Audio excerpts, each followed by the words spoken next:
बिस्मिल्लाहिर्रहमानिर्रहीम। अस्सलामुअलैकुम। सुबहानल्लाहि व बिहम्दिही सुबहानल्लाहिल अज़ीम। अल्लाह पाक हमें और आपको तमाम बुरी आफ़तों और आज़माइशों से अपनी पनाह में रखे, अपने हिफ्ज़ व ईमान में रखे। आज मैं आपके साथ शेयर करने वाली हूँ हर छोटे बड़े की फ़ेवरेट गुड़ वाले चावल, जो कि आप मेरे तरीके से बनाएंगे तो ना तो वो चिपचिपे बनेंगे और ना ही वो हार्ड बनेंगे। तो वीडियो को शुरू करने से पहले आपसे हम्बल रिक्वेस्ट है कि आप मेरे चैनल को ज़रूर सब्सक्राइब कर दें बेल बटन के साथ। तो चलिए स्टार्ट करते हैं। यहाँ पे मैंने पहले से ही खुला पानी ले लिया था। पानी आप अपने चावलों के हिसाब से खुला ले सकते हैं। तो यहाँ पे बॉईल होने के लिए पहले से मैंने रख दिया हुआ था। तो मैं 1 किलो चावल बना रही हूँ, तो यहाँ पे मैंने चावल भी इसमें ऐड कर दिए हैं। तो मैं इसको पकाऊंगी, एक कनी इसमें सिर्फ रहने दूंगी।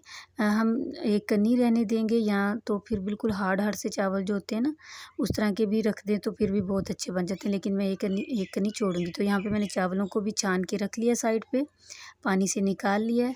आपको मैंने चेक कराए थे कि कितने कनी उसमें होनी चाहिए। यहाँ पे 1 कप मैंने घी का ले लिया है और उसमें 4 से 5 अदद मैंने हरी इलायची डाल ली है। आप चाहें तो साथ में लौंग का जायका पसंद है तो लौंग भी डाल दें।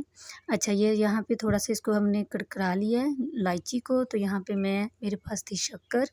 अगर आपके पास गुड़ हो तो आप गुड़ भी ऐड कर सकते हैं, शक्कर हो तो शक्कर भी ऐड कर सकते हैं।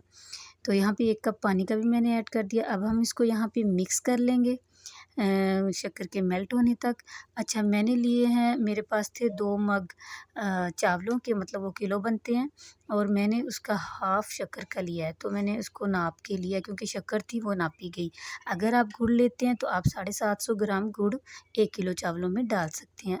बराबर डालेंगे बहुत ज़्यादा मीठे हो जाएंगे।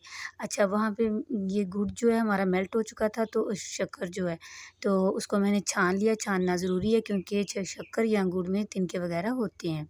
तो छान के उसी कढ़ाई में दोबारा से आपके सामने मैंने शीरा जो है वो डाल दिया। अब शीरा थोड़ा पकने पे आया तो मैंने साथ ही उसमें अपने वो जो ड्राई फ्रूट थे, मैंने कटा हुआ खोपरा लिया और किशमिश ली, और मैंने थोड़ी सी खजूर जो सूखी होती है ना उसको काट के डाल दिया था। तो अच्छा, उसके बाद थोड़ा सा बॉईल आया तो आपने देखा कि मैंने इसमें चावलों को ऐड कर दिया।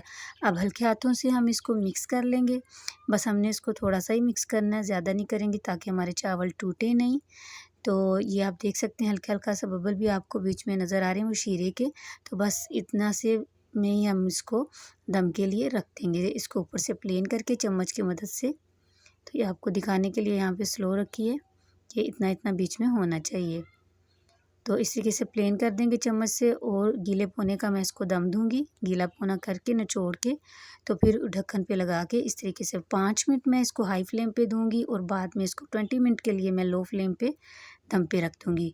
तो यहाँ पे अल्हम्दुलिल्लाह हमारे चावलों का दम जो है वो कंप्लीट हो चुका है, और बहुत ही टेस्टी खिले खिले से चावल हमारे बन चुके हैं। बहुत ही ना तो ये हार्ड है ना ही ये चिपचिपे से हैं, बहुत ज़बरदस्त बने हैं। आप बिल्कुल ऐसे ही बनाएंगे तो बिल्कुल सेम आपके भी ऐसे ही बनेंगे। और जो चावलों का कलर है वो गुड़ पे डिपेंड करता है, शक्कर पे डिपेंड करता है। जैसा आपके गुड़ का कलर होगा, जैसे आपकी शक्कर का कलर होगा, वैसे ही चावलों का कलर होगा। तो इसकी आपने टेंशन नहीं लेनी।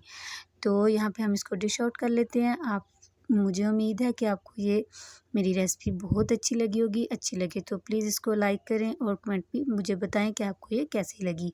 इसी के साथ मैं इजाज़त चाहती हूँ। दुआ में याद रखिए, मिलूँगी फिर एक नई और आसान रेसिपी के साथ। अल्लाह हाफ़िज़।